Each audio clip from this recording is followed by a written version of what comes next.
This is a Belgian blue we brought down. We brought this down specifically because it's very lean. Right.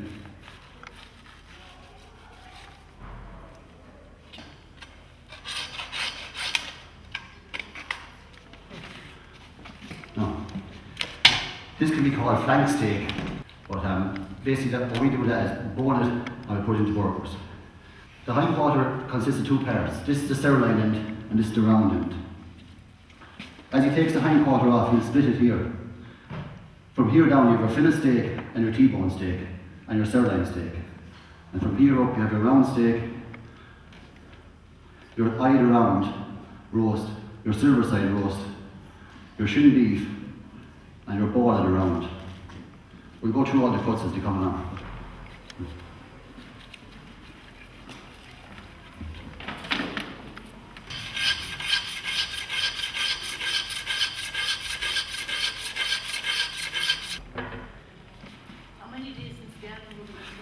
This is 21 days.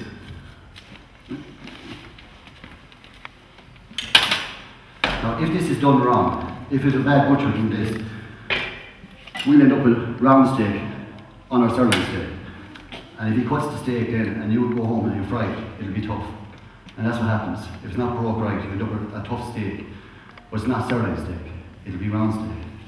So we'll split the sirloin steak, which is rump or sirloin, from the T-bone end. Right?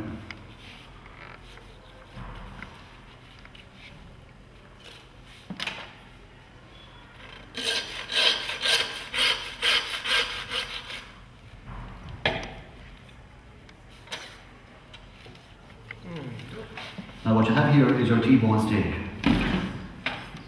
When we bone this, this will become a strip line steak and your fillet steak here. All together there's a T-bone steak. Right? Yes. So what Dermot is boning now, he's boning the fillet head. Still fillet steak, but just overlaps onto the rump steak, sirloin. We leave the beef hanging 21 days. When we bone this, this will be trimmed and vacuum packed. To leave it to stay another week in your cold run with the batch numbers on it. Every beef has a batch number on it coded. That will go into the bag it goes into. Right? Now Dermot's going to take out the H bone here. Right?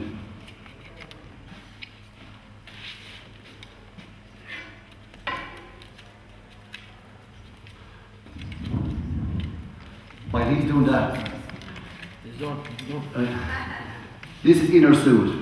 Because this is so lean, we'd recommend to people that we just, as you do a roast, we'll show you later on now, we'll wrap this around the roast, and that way to keep it moist while you cook it. Right? But what we also recommend is,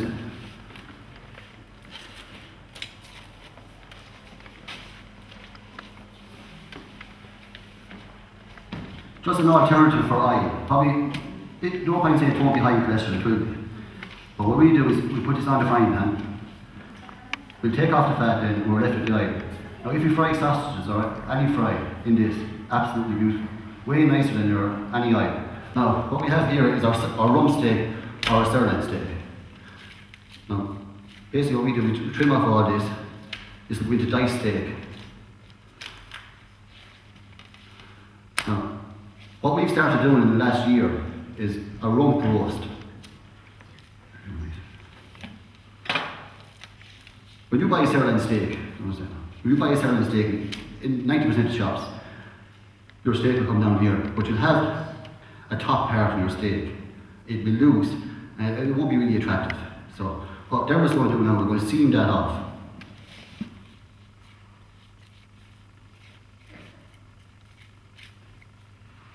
What we'll do now is we'll tie this up.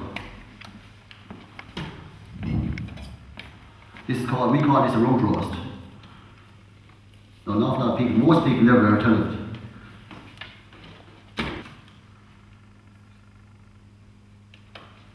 Now, that's the rump roast. Now, you'll never get a large rump roast because it's only a certain amount on each heifer. The larger the heifer, the bigger the piece. That roast is the nicest roast we sell, and it roughly costs about 20 euros.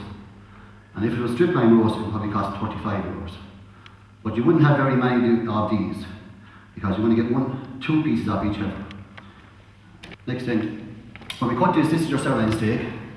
This is for top side. This is your fillet steak, right? We're going to proceed then with the ball, the round, the top side, and the shin beef.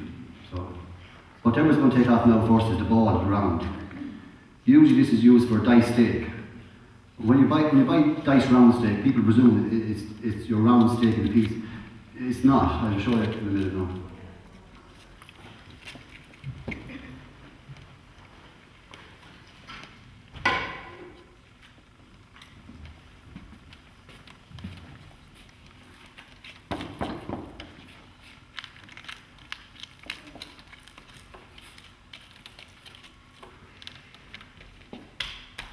No, that's your ball of the round, simply because it looks like a ball. And what we do then is just take off the knuckle like this. We'll seam it down then. I'll use this one. Sometimes you go into shops and you'll see round roast on offer. Most of the time it's not round roast, it's these pieces. Because you can't sell them during the, we don't do it, but you can sell them during the summer. So what they do is they'll seam it down here.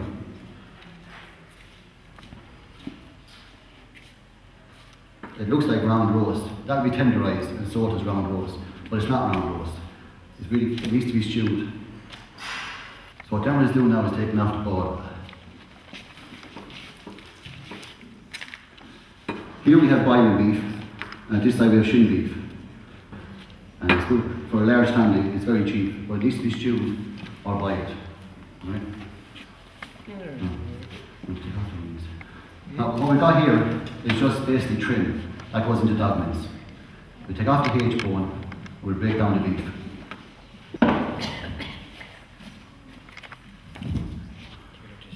Yeah. You might think by going to butchers that every butcher can do this. They can't, because butchers aren't being trained anymore. Basically because during the boom, people got better jobs. A butcher apprentice wouldn't be earning very much money. When I was being trained, £64 for about 4 years. Then it would have been the same.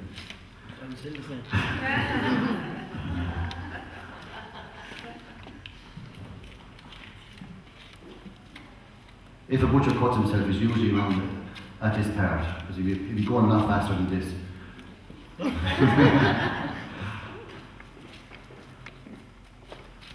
Now what we have here is our top side of beef, which is round steak, or some people like to come in and look for your diced round steak, and they specifically look for top side beef. So what we'll do is we'll cut the top part of it off here. That'll be trimmed and into round steak mince. There's 2 veins going through the top side here. One here, that just has to come out there.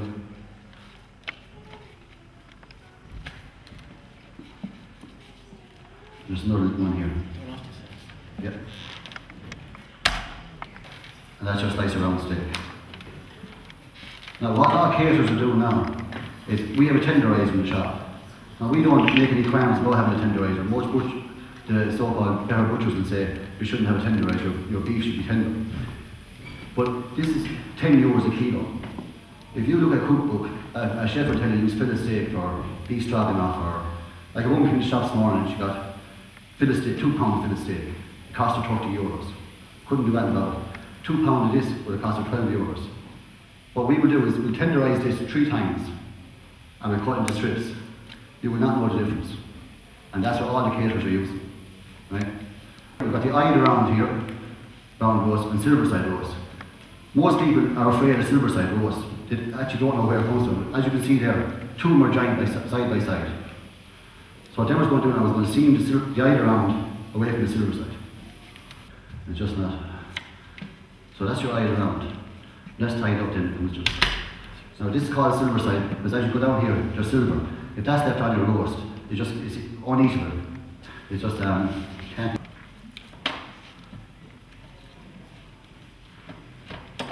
As you see the silver here.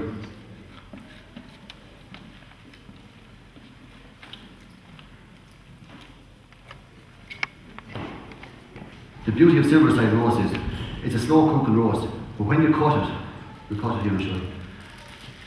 You'll have a nice large slice. You cut eyed around, when that's cooked, your slice will come down to here. It will be very nice now and tender, but it's just not a large slice on the plate, that's all. No. This is your shin bone. What Deborah's going to do now is going to do this. The marrow inside of this bone, it's in the middle of the bone. It's lovely if it's cut small and just popped into a bowl while you're making your stew. It gives a lovely flavour.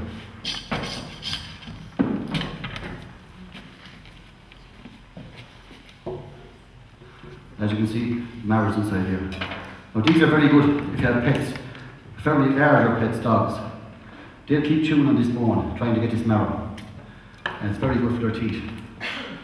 But some people put the bone into the oven 20 minutes and it takes the rawness off the bone. Especially in the warm weather. If you give it out the bone, it can attract a lot of flies. This will lessen the chances of that. This cut here is boiling beef.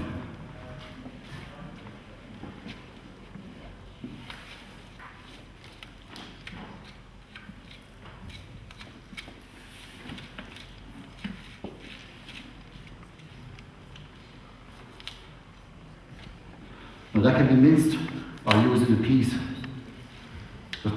Just put into a pot, then boil it for 2 hours, and that's it. Very slow cooking again, and just dice it small. Or maybe some people will boil it and leave it in a piece, either or. What we've got here is a rib roast on the bone. It's very similar to a rack of lamb. What happens first is to break the chine bone here.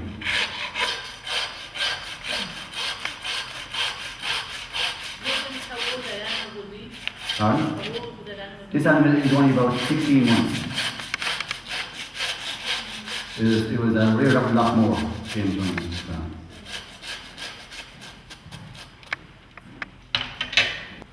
This has to be taken off right, or you're going to cut into your eye the ribs.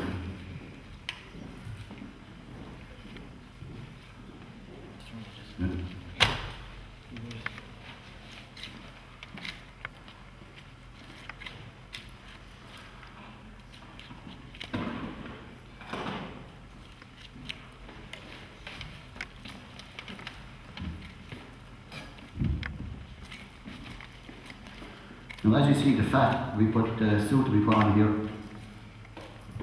This is all shriveled up. Now what Dermot is doing is trim the roast. Yeah.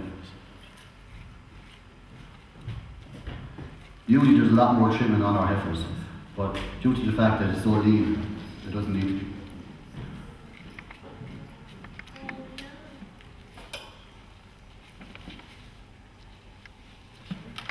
That's your rib then. Basically what we do is we just string it up and that's it. That's your rib roast. That's where that comes from. Now that comes after 4/4 beef. What we've done here now is the hind quarter, right? So that's the full hind quarter beef done.